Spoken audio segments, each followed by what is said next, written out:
Welcome back.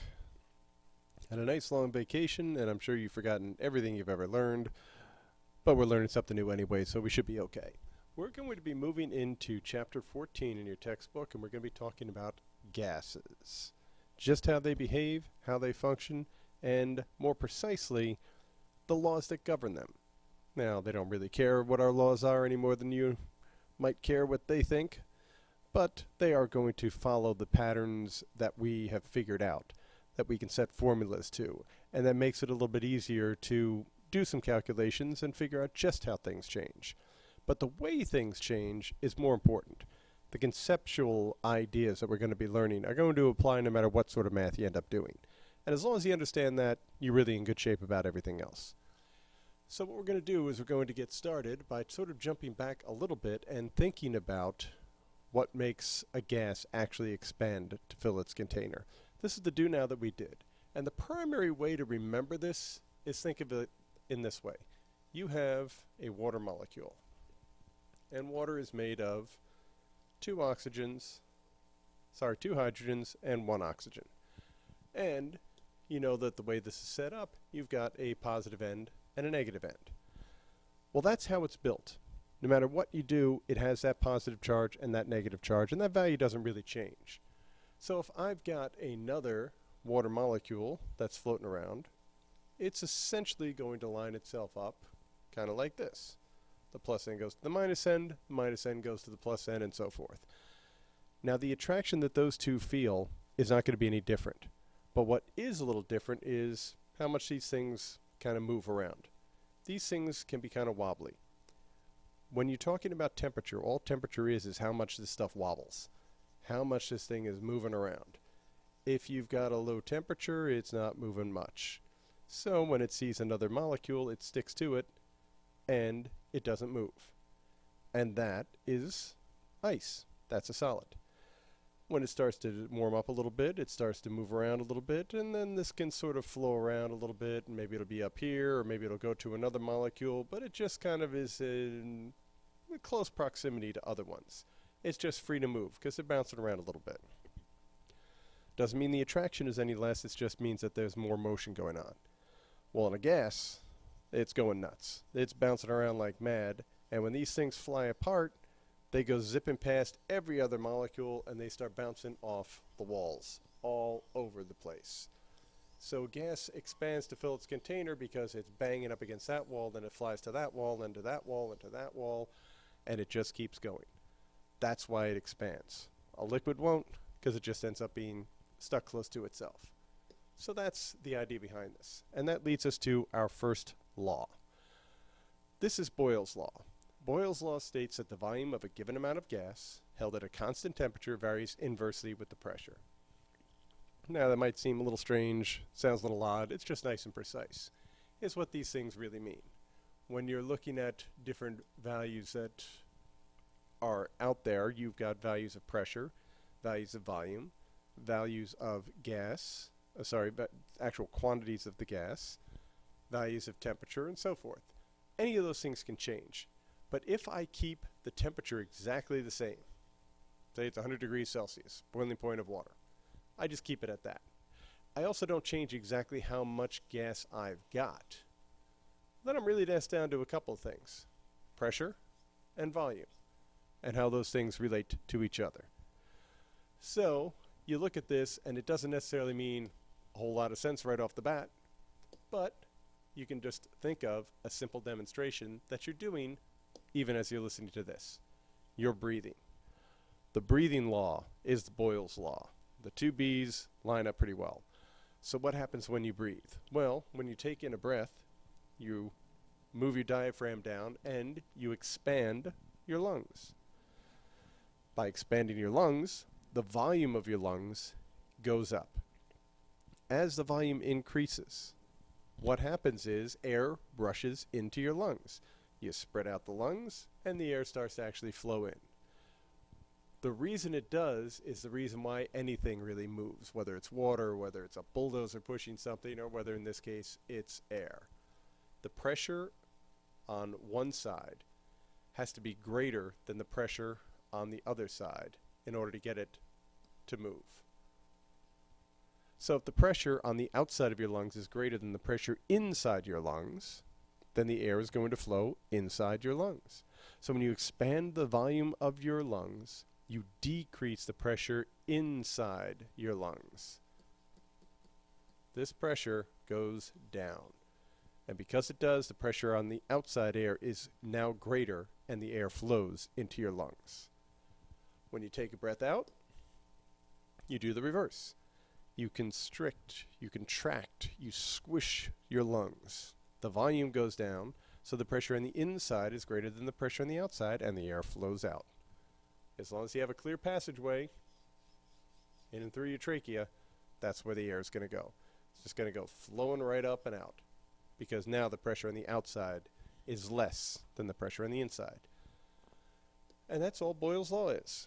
Now here's the way things are set up in your book, and you can look at your book for this one, but you see that if you've got a container that holds 10 liters of gas in it, and the pressure is 1 atmosphere, but this is all sealed tightly, so the gas does not escape, and I'm keeping the temperature the same. Don't even have to bother writing it down. Let's just say it's room temperature. So at room temperature, I have 10 liters of gas in this particular piston at a pressure of 1 atmosphere. Doesn't matter what the temperature is, doesn't matter how much gas is in there, that's just what you've got.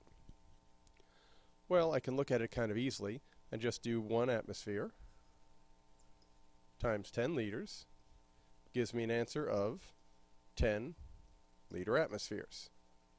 This is one of the times where I'm not too concerned about the unit, but notice that the number is 10. I multiply the atmospheres, the pressure, and the liters, the volume, together, and I get a number of 10 in this instance. So that's P1, V1. First set of conditions of pressure and volume. The first set is the two ones, pressure and volume are the two variables. So let's jump on to P2, V2, condition number 2. Well, now I've pushed this thing down, and my volume has just been lopped in half.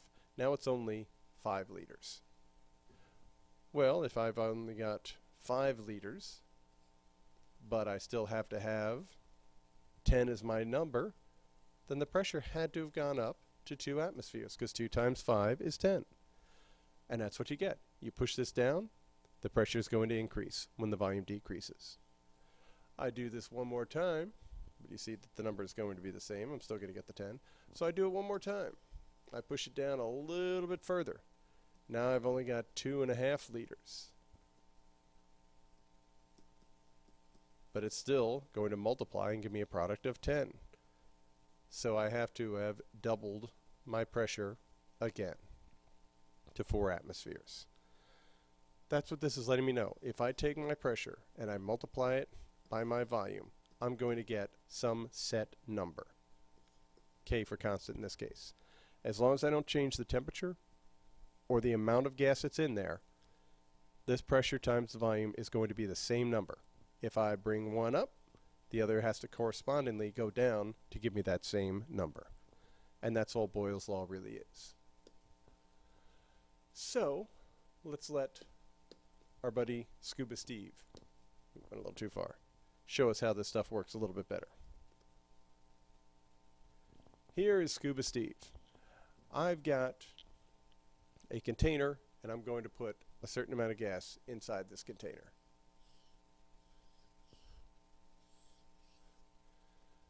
So the stuff bouncing around are the gas molecules. Just like we said, it's flying around, it bangs up against the wall, and it expands to fill its container. And once things settle out, you see I have a pressure of a little more than 1 atmosphere. That's not really going to change. What I'm going to do is I'm going to hold the temperature constant so we can see what goes on with the pressure and volume. Well, you see how they're bouncing around, smacking up against the walls and so forth.